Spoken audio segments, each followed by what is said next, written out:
It may be common for families to disagree or to have financial difficulties.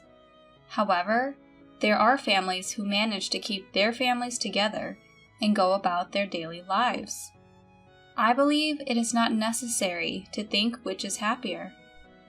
My name is Lily. Since I was a child, I've been referred to as a strange child. I'm not sure what's odd about myself. I only think I am because people say I am odd. It's fine to be told that I'm strange, but the problem is that my parents avoid me because of it. My childhood was lonely. I'm so in tune to people's minds that I can read what they're thinking. I'm not sure how I am able to do it. It's not that I couldn't see or feel everything, but I couldn't understand why I could do what I did. It felt so natural to me. Just like how for ordinary people, they move their hands or breathe. There was a time when I felt an evil emotion or a presence from a coworker who my father had brought home with him. I felt like we had to be careful with that person. I warned my mother, but she ignored me. Later, the coworker persuaded my father to sign a contract as a debt guarantor. My mother did not believe my story, but as my father was leaving the table with the coworker, I said, "Something tells me that the phrase joint and several is hazardous.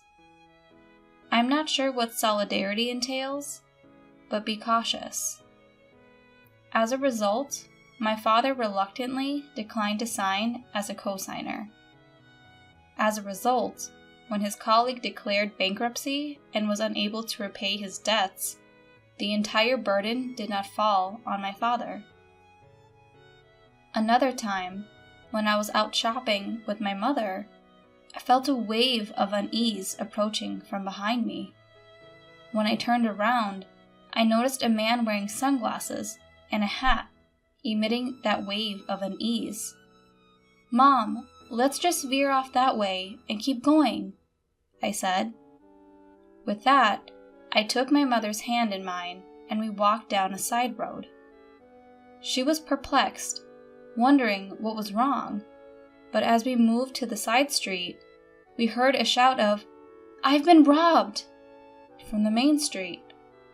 The man who had been emitting those dark vibrations had snatched a woman's bag right in front of us and fled. The woman who had been robbed by the man collapsed and was injured. My mother would have been that man's target if we had stayed on the sidewalk. My parents began to avoid me as a strange and peculiar child because this happened so frequently. I was so very lonely. What was normal to me was not normal to others. I was the strange and eerie child, so I kept my thoughts to myself. Even if I was feeling like something was wrong, I stopped expressing it, as if it were something only crazy people felt. I realized that if I didn't say anything, I was just like any other kid, and no one would think I was strange. Sophie, my younger sister, is 3 years younger than me. She is a typical child, unlike me. Unlike me, who is getting darker and darker as the years pass, my younger sister is becoming more adorable and cute. My younger sister was raised with the love from my parents, unlike me. My parents clearly preferred my younger sister to me. Sophie is a lovely young lady, but Lily is dark and shadowy. Lily is an odd child, despite the fact that she no longer says anything strange. I'm not going to say I've stopped saying strange things or feeling things only I can feel. It was something I made up to get by. I was sick of the pain this power was causing me, and I was doing everything I could to keep it under control. I grew up without my parents' love. It was either because my attempts to pretend I was normal gave the impression that I was unusual, or because once this unusual image was attached to me, it could not be erased. My younger sister, on the other hand, was raised with my parents' love. My spoiled sister sensed my parents' coldness and slight distance from me and began to look down on me. She used to say, "I don't like being around my sister because it transfers the darkness to me. I'm very attractive, but my sister has a negative impact on my image." She started saying things to put me down whenever she got the chance. My parents only tolerated her and made no attempt to correct her. She was approached by a scouter for an entertainment production company in town. She was asked to join their agency when I was in my second year of junior high, and she was in her 5th year of elementary school. She stated, "It's obvious because I'm attractive." They said I could be on television. My younger sister was already thinking about a career, which satisfied our parents. "You should take it slow and think about it. I have a bad feeling about this." I didn't want my sister to be in trouble, so I opened up about my feelings, which I had kept hidden for so long. My sister, who was unaware of my unusual ability, said, "Are you chastising me because you're not attractive and can't communicate with others like me? Don't be strange, and don't stand in my way." Her face turned red, and she reached for me. My parents, who knew about my ability, had either forgotten about it or were overjoyed to see their little daughter in the spotlight, and they stood by her side, accusing me. I then reaffirmed my intention to remain silent. I told myself that saying anything unnecessary would result in nothing good. An educational internship student was scheduled to visit my middle school one day. He was a male college student, a junior high graduate who aspired to be a physical education teacher. The trainee spoke of his educational dreams and gave a powerful speech to the teachers and students. He became very popular with the teachers and students, particularly the female students. As the intern responded briskly to the loud voices of the female students, I felt a black wave of dread wash over me. I had made it a rule to keep myself hidden and not reveal my unusual abilities. But when I saw that my classmates were in danger, I decided to break my own rule. I approached a teacher who appeared to understand what I was saying. "I know this is unexpected, but please believe me and help me." The teacher was perplexed by my abrupt statement, but he did as I requested and staked out a specific location after school. I kept the details from the teacher. I didn't tell him the details because there was no way he'd believe me even if I did. But the teacher listened to me without any explanation. He might have been more than a simpleton. The next day, the entire school was in a frenzy. The nuisance prevention ordinance had been violated by the student trainee. The teacher had staked out the area near the women's restroom, and the trainee appeared, entered the women's restroom. He set up a video camera within 15 minutes of starting the stakeout. The teacher was successful in suppressing the scene of the incident. As a result, the female students were not victims of voyeurism and were not humiliated.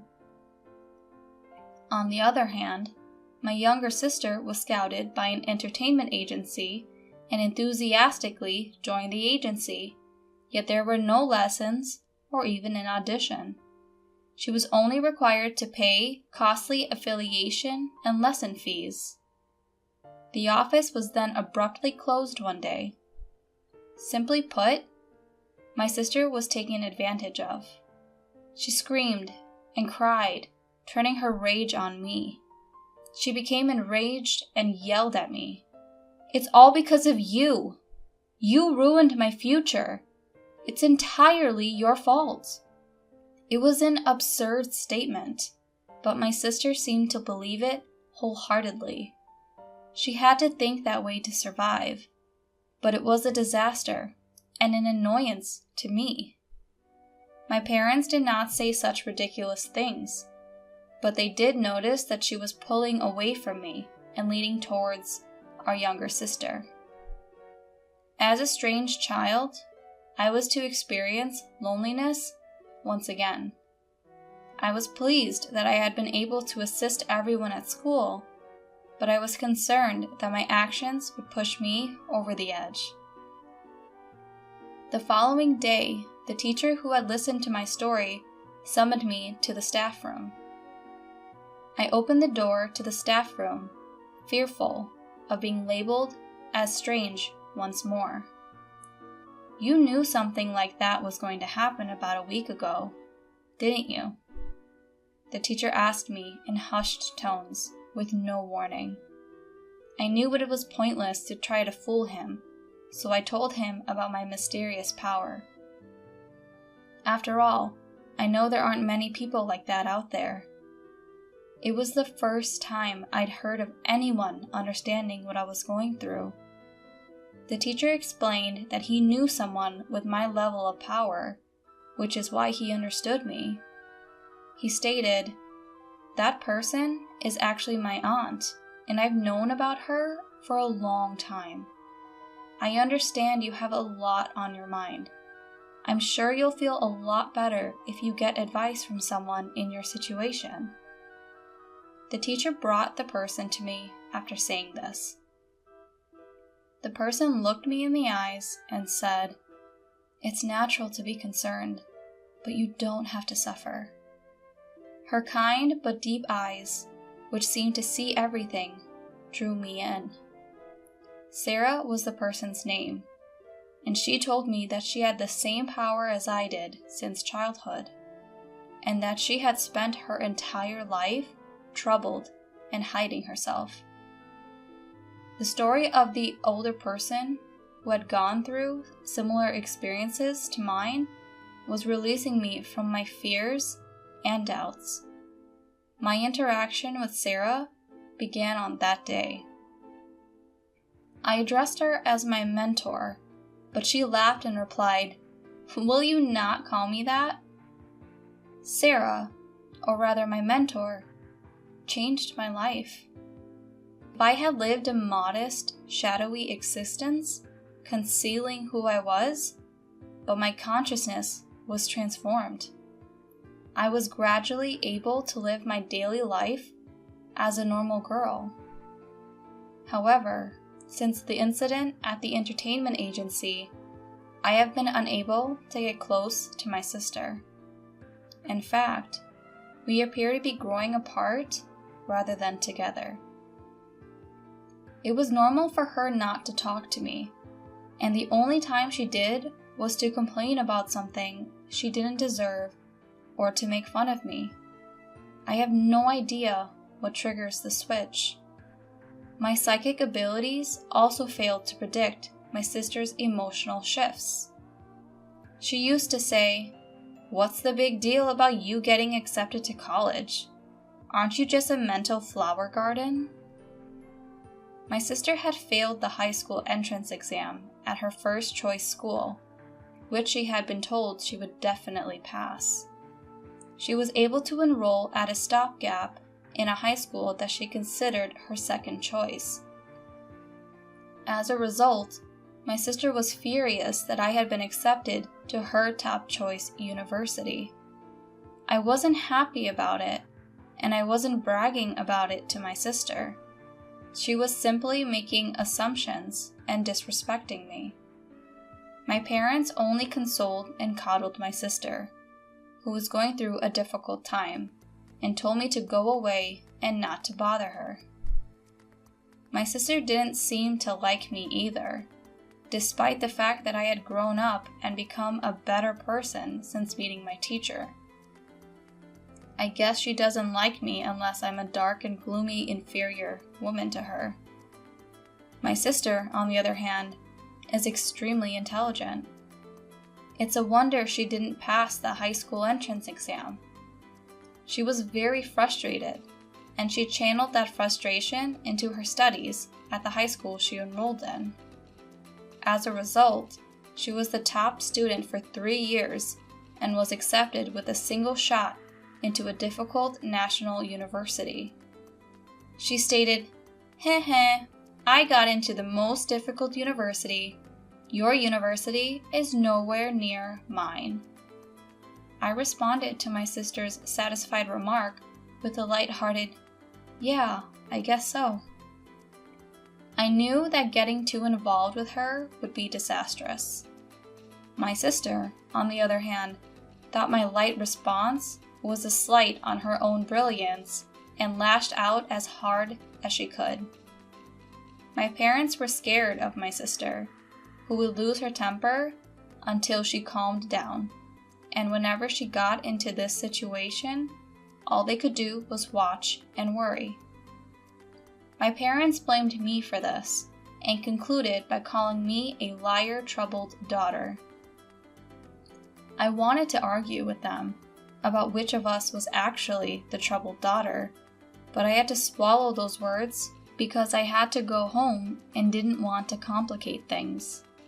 Aside from my sister, I was nearing the end of my college career and needed to make a decision about my life. I'm not as dark and withdrawn as I used to be, but I'm still not sociable, and I doubt my ability to form successful interpersonal relationships. My ability is to sense people's negative emotions. I can understand positive feelings, but people are more prone to negative feelings, and negative thoughts hurt me. I had been tossed around by swirling negative emotions in school, and I was on the verge of distrusting people. I was concerned if I could perform well in a corporate setting. I discussed this with my mentor. I was certain she had faced similar challenges, and I wanted to know how she overcame them. She stated, "I experienced the same difficulties that you are facing now. Maybe you should do something like me." She told me that she had spent a long time working as a fortune teller or counselor, assisting people with their problems. I have the ability to fully demonstrate my power and contribute to the world and others. As I can work freelance, I don't have to be part of an organization, and I don't have to deal with people's emotions or relationships, both of which I am afraid of. It's the ideal position for people like us. I decided to pursue the same job at the encouragement of my mentor. She showed me how to do the job and to find customers. Thanks to the internet, I can now work from home. When I told my parents and younger sister that, instead of getting a job after graduation, I would work from home, they said, "What exactly is it? What kind of job is it? What type of work is it? Then at the very least, you should do our housework. What about living costs?" That was my expected reaction from a parent, but I was disappointed that they had not been more supportive of me. While I assumed it was normal for them to expect housework and money, I was still sad. Because of this, I could see my sister disrespecting me even more in the future, which made me even more sad. So my life as a work-from-home employee began. There were no job offers at first, and it was a trial and error process, but with the assistance of my mentor, I gradually obtained a job. I couldn't do what my father asked me to, which was put money into the house, for about a year, so I devoted my energy to housework. My father was not pleased, but my mother was relieved that things were getting easier, and she kept him in check. When I put money into the house for the first time after about a year, my father made fun of me, saying, "Huh, you finally got some money, didn't you?" Even with the money, however, the number of household chores he shared with me did not increase, and my life remained the same. My sister graduated from university 2 years later and decided to work for a foreign affiliated company. Because it was a foreign company, the pay was good, and he told me, "Unlike my sister, I am not a member of the elite." My sister, who has found work outside of home, has made fun of the fact that I work from home.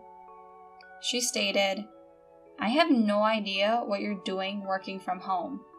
Isn't that just for kicks? You're a parasite in your own home. My pay will increase, and I'm sure I'll be making 10 times more than my sister.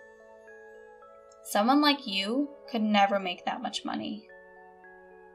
My sister, who was promoted to chief after a year and a half with the company, also told me about it and made fun of me. My sister brags about her good salary, but she doesn't contribute anything to the household and doesn't help with any of the household chores. She delegated laundry, cleaning, meal preparation, and everything else to my mother and me.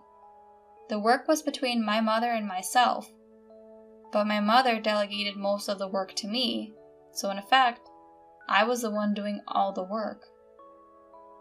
I said, "Sophie, you need to take better care of yourself. Instead of spending it all on yourself, you should put some money into the house." I informed her. Then she said, "You're a waste of space, sister. You should do all of our housework. I'm putting the money aside for my future." She never pays attention to me.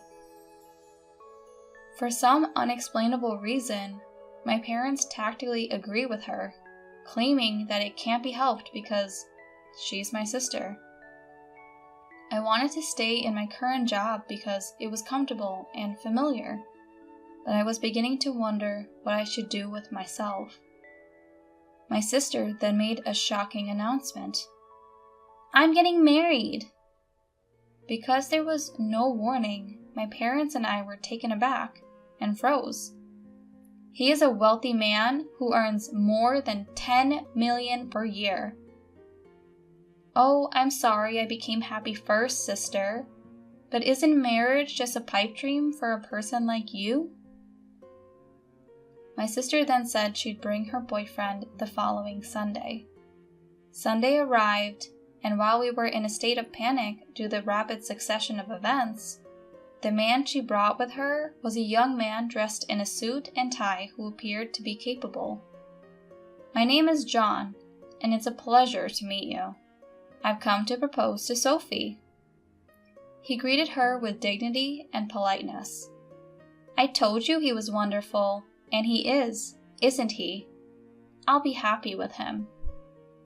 "John, what is your job?" My father, despite being overcome by her boyfriend's aura, asked a question anyway. "I am currently undergoing training at a company owned by a friend of my father's." When I was perplexed by the term, my sister explained, "His father is the company's president. He is training outside of the company to be his successor in the future," she explained cheerfully. My sister seemed overjoyed at the prospect of marrying the company's future president. After that, we talked about various topics before Sophie's boyfriend bravely left. Despite a few gaps in the subsequent conversation, my parents seemed pleased with the impressive man. John, who appeared to be young and fresh, cast an inexpressible shadow of blackness on me. I'm not sure how to explain it because I'm the one who can feel it. I couldn't stay silent any longer, fearing that marrying a man with this type of darkness would make my sister unhappy. "Listen, Sophie, you've only been dating him for less than 3 months, so get to know him a little better before you decide to marry him." My senses were going off, so I couldn't explain and tried to reassure my sister by saying something vague. "What exactly are you on about, sister? He is a man of great distinction and a potential president. He is a distinguished individual and the company's future president. You're just upset because you compare your situation to my happiness. You're a pitiful person, aren't you? My parents also yelled at me to get out of their way because such a wealthy man would soon be their son. Because you're a nobody, you should at least stop interfering with your sister's happiness. My parents' plan was obvious. Let their daughter marry a wealthy man and live in peace in their old age. My mind was racing with rage because I couldn't tell my sister about the black shadow that was attacking her. In the meantime, they got engaged and a meeting between the two families took place. My sister's fiancé's parents were clad in the same fresh breeze as John, but the same black clouds seemed to be hiding behind them again. However, the wedding day arrived before I could warn my sister and parents, who were too excited. You know, the president of our company is attending today's reception. Do you know how talented and promising I am? It's a great honor, but I know that you, my little stay-at-home sister, can't even imagine how great it is. Before leaving the house, my sister gleefully told me something I hadn't even asked her. As usual, she adds a few words of disrespect to me. They pledged their eternal love to each other at the hotel's wedding hall and then entered the reception hall. My sister looked happy with a big smile on her face, and I looked at her with concern as to how long that happiness would last. The president of the company, my sister said, would give the speech as guest of honor. It was a congratulatory speech, so naturally, it was a speech that lifted up my sister, and she was pleased with it. After all the congratulatory speeches were over, drinks and food were brought to each table. The food looked delicious, but I gradually began to feel uncomfortable. I was beginning to feel uncomfortable because nothing had been brought to my table. At first, I thought it was just a delay, but other tables had already received drinks and hors d'oeuvres one after another. It was obviously strange. I was the only one who had not received anything. The people at the same table also noticed the strangeness and began to get uncomfortable. At that time, my sister came up to me and said with a laugh in my ear, "Free food is not prepared for people like you. I mean, this food is too good for you. You should just go home and eat potato chips. Just leave our wedding gift and go home." My eyebrows shot up at the outrageous line said loudly in my ear. The groom was also grinning and nodding widely in the groom's seat. Even my parents pretended to be surprised at first, but when they said something like, well, Sophie is right," I was surprised at first, but that surprise was followed by a surge of anger. I never thought you could be this insane. Father and mother, you are too much. How could you accept such rudeness? My parents gave me a bitter look, but did not admonish my sister. I understand. I'm going home. But know this, you'll regret it. What's with that threat? I wonder if it's the howl of a loser. The hall was abuzz with excitement at this unbelievable turn of events, when a man stood up with a start. "I'm the groom's brother. My name is David. My brother and parents are scum, but the bride is even more so. I can't take it." The man who introduced himself as David continued, "Father, your company went bankrupt half a year ago, and you're still falsely claiming to be the president of it.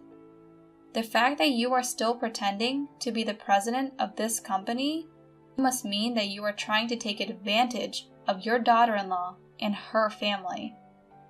John, you can't be president anymore either, but you're still faking it and trying to sleaze off your wife. aren't you? Because you are unemployed now." The buzz in the hall heated up at the man's comment, but it was the younger sister who became even more heated. "What do you mean? You cheated me? What do you mean? You're unemployed?" She turned bright red and asked a series of questions. Her face gradually turned from red to blue, and her eyes began to tear up. My parents were also out of the loop, and both of them were screaming. The screams of my family echoed through the hall. Both the groom and the groom's parents were stunned and silent. In fact, before the show began, I had received David's confession and apology.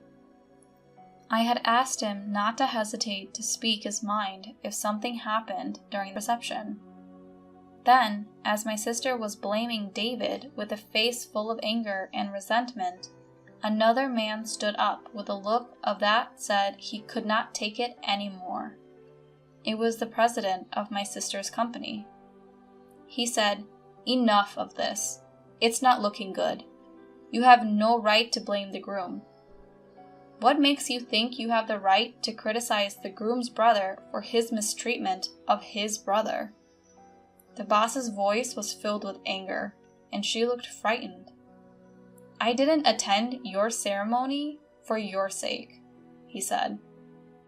"If you weren't Lily's sister, to whom I owe so much, I wouldn't be here." My sister's eyes went wide when the president suddenly mentioned my name. "Oh, Lily? Lily has saved numerous companies from crisis. She is like a goddess among us business owners." Under my mentor's guidance, I started out as a fortune teller and life consultant, and then became an advisor for corporate revitalization.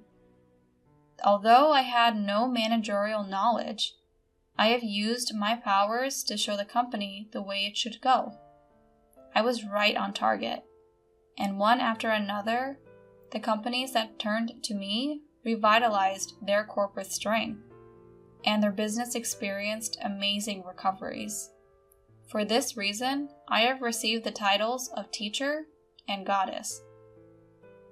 My sister's company was also consulted 6 months ago, and with my advice, it was revitalized as a stronger company. The president of the company felt in debt to me and attended today's wedding. She said, "Oh no, I didn't know anything about that. Aren't you a stay-at-home nobody?" Thanks to Lily, my business is going well. Thanks to you, I have a good job and now earn more than you do. I put enough money into the house, but my parents don't care about me. What do you think all that money was for? Oh, that money wasn't Sophie's. The parents seemed to have misunderstood.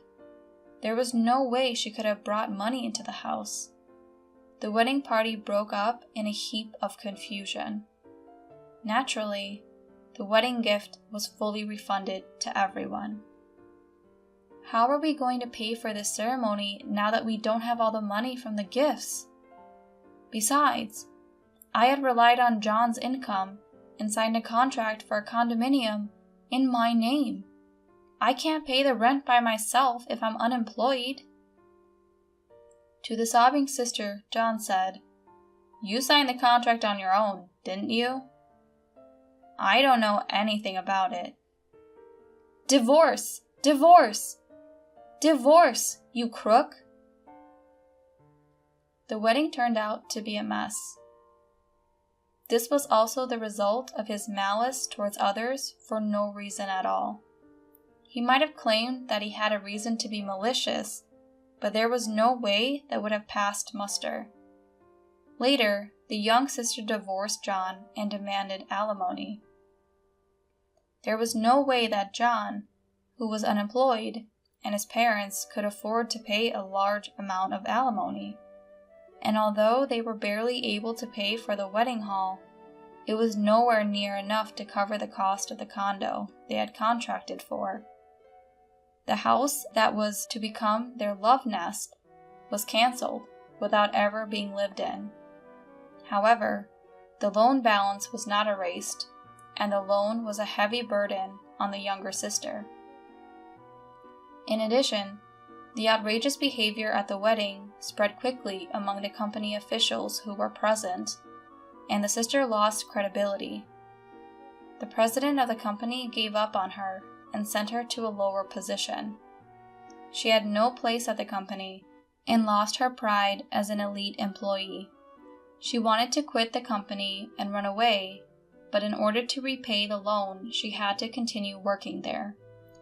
She continued working in a basement reference room, doing trivial work and may or may not be of any importance.